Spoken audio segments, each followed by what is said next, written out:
Sara, salamat sa pagmamahal sa Pilipinas. Salamat sa pagmamahal sa aming lahat. Hindi ka ba namin kilala personal, pero binagyan niyo po kami ng magandang buhay. Bawal maglapit Bawal maglapit kay Vice Rodrigo Romo Duterte. Pwede ba naman tayo mag-zoom? At saka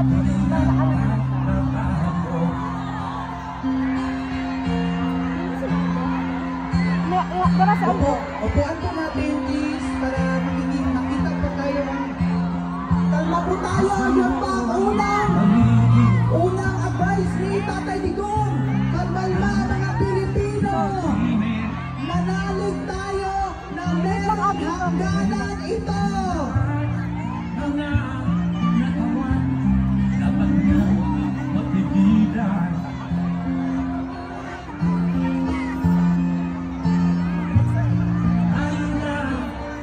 Pilipinas. Hindi na kailangan ng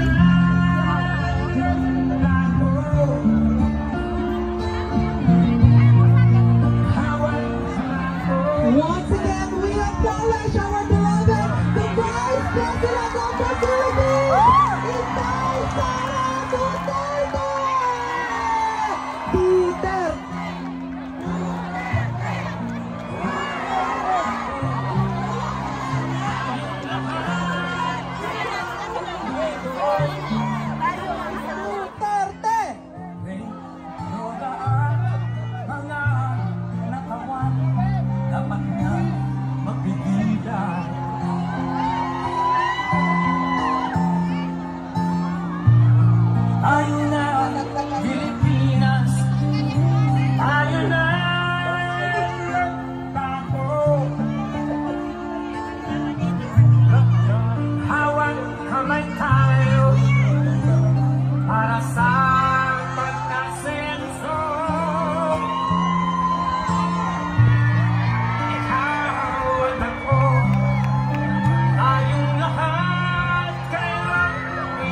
Ano ang sigaw ng mamamayang Pilipino?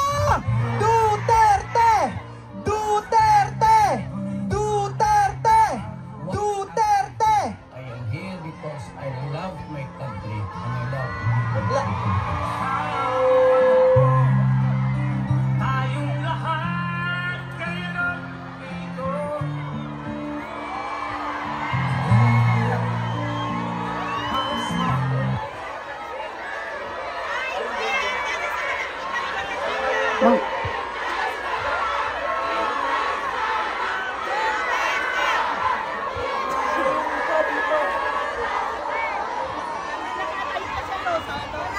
Magandang hapon sa inyong lahat.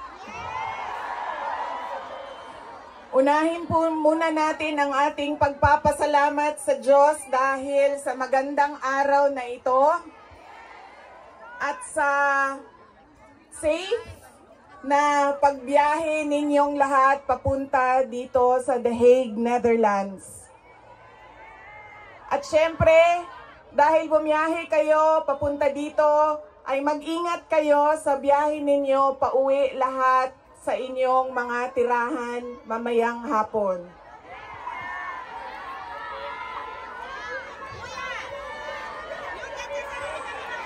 Susunod po ang pagpapasalamat ko sa Dutch Police sa kanilang pagtulong sa atin na mabuo yung programa ngayong hapon na ito at sa pahintulot na tayo ay magkaroon ng rally para kay Pangulong Rodrigo Duterte. Maraming salamat po sa Dutch Police and of course sa local government ng The Hague at sa Foreign Ministry ng the Netherlands. Maraming salamat sa kanila.